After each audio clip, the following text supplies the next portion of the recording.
महाराष्ट्र के मुख्यमंत्री एकनाथ शिंदे इस वक्त हमारे साथ मौजूद है।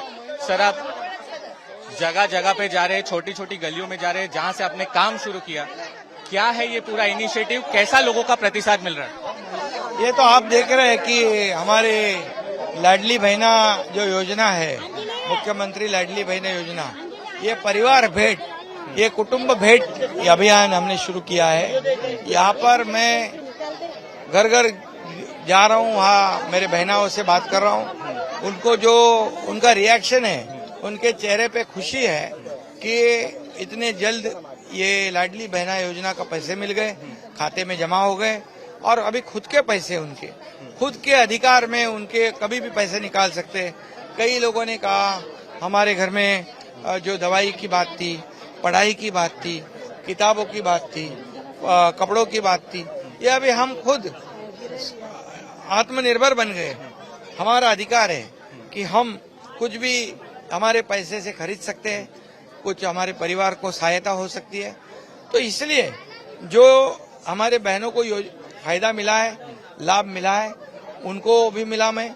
और कई और योजना जो है, लखपति एक लाड़की लखपति योजना, जो हायर एजुकेशन वाली योजना, लड़कियों के लिए, बुजुर्गों के लिए वयोश्री योजना, ये कई योजना है। गैस सिलेंडर की योजना है, 3 गैस सिलेंडर मुफ्त में दिए जाएंगे।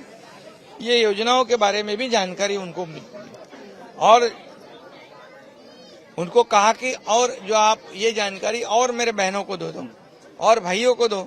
जो अप्रेंटिसशिप योजना है स्टाइपेंड वाली, 6,000, 8,000, 10,000, ये पहली बार हुआ है इस राज्य में। और एक परिवार में हर एक को कुछ ना कुछ इसको स्कीम से फायदा मिलेगा। एक इकोसिस्टम कहते हैं, तो वो पूरी तरह एक परिवार का ख्याल रख के हमने योजना शुरू की है और उसके लाभार्थी तक ये लाभ पहुंचना चाहिए, ये हमारा मकसद है। और जिनको लाभ नहीं मिला है उनके लिए 30 सितंबर तक ये योजना की मुद्दत बढ़ाई गई है। और बहुत ही ये लोगों ने, मेरी बहनाओं ने खुशी जाहिर की है कि ये पहली बार ऐसा हुआ है कि समय से पहले अकाउंट में पैसे जमा हो गए। कोई बिचौलिया नहीं, कोई एजेंट नहीं, डायरेक्ट डीबीटी के माध्यम से इनको पैसे जा रहे हैं।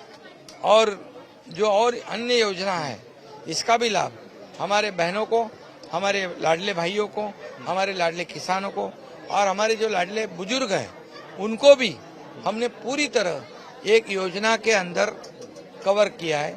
ये सबसे बड़ी बात है। सर, ये योजना लगातार चलती रहे, आप लोगों से भी मिल रहे, लेकिन ऑपोजिशन का कहना है कि इस पे कर्ज का भार रहेगा, तो आपकी किस तरीके से इसके लिए तैयारी रहेगी कि ये हमेशा ये योजना लगातार चलती रहेगी? ये योजना पूरे आर्थिक वर्ष का पूरा नियोजन किया हुआ है। इसमें सिर्फ चुनाव को सामने देखकर हमने योजना नहीं शुरू की, क्योंकि हमको इनको फेस टू फेस फिर मिलना है। इसलिए हम जो बोलते हैं वही करते हैं और जो करना है वही बोलते हैं। इसलिए हमने जो बोला वो करके दिखाया है और इसलिए ये योजना कायम बनी रहेगी। हमारे बहनों का कहना है कि योजना कायम आप शुरू रखो। हमने कहा आप योजना को ताकत दे दो, सरकार को ताकत दे दो। ये 1,500 रुपए वाली जो योजना और आगे बढ़ेगी और आगे बढ़ेगी। हमारी जितनी बहना है राज्य में, उनको हम लखपति बना हुआ देखना है। कहीं ना कहीं ये अजीत पवार के जन सम्मान यात्रा को जवाब देने के लिए है, क्योंकि उन्होंने मुख्यमंत्री का नाम नहीं लिया और वो सिर्फ लाड़की बहन योजना करके वो जगह जगह प्रचार करे, तो क्या उसका जवाब में ये हो रहा है? देखिए, कोई जवाब नहीं, ये कोई श्रेयवाद की लड़ाई नहीं।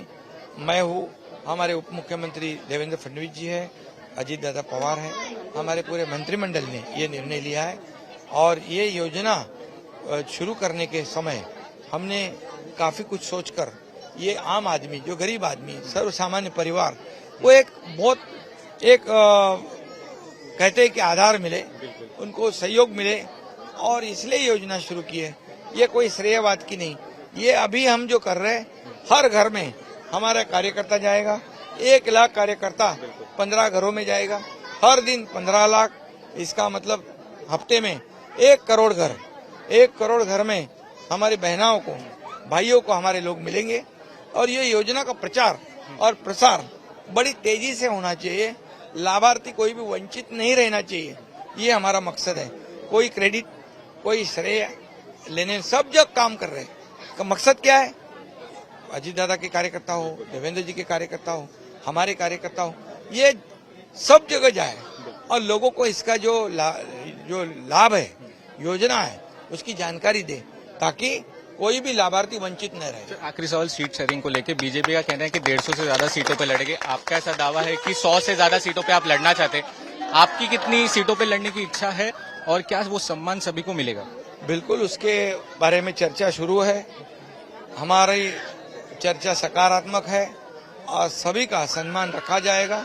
हमारे आदरणीय प्रधानमंत्री जी मोदी जी है और गृह मंत्री जी भी अमित भाई आके गए और उन्होंने भी कहा है कि ये हमारी महायुति है, हम ये सरकार को प्रगति की ओर ले जाने वाले, सरकार को कल्याणकारी योजनाएं बनाए रहे और इसीलिए हमारे सरकार का मकसद है इस राज्य की जनता की खुशहाली, जनता को आगे बढ़ाना, राज्य को विकास करना। इसलिए कोई भी मतभेद नहीं है, समन्वय से सब हो जाएगा। सेना 100 से ज्यादा सीटों पे लड़ेगी। मैंने कहा ना कि ये सभी बातें समन्वय से होगी।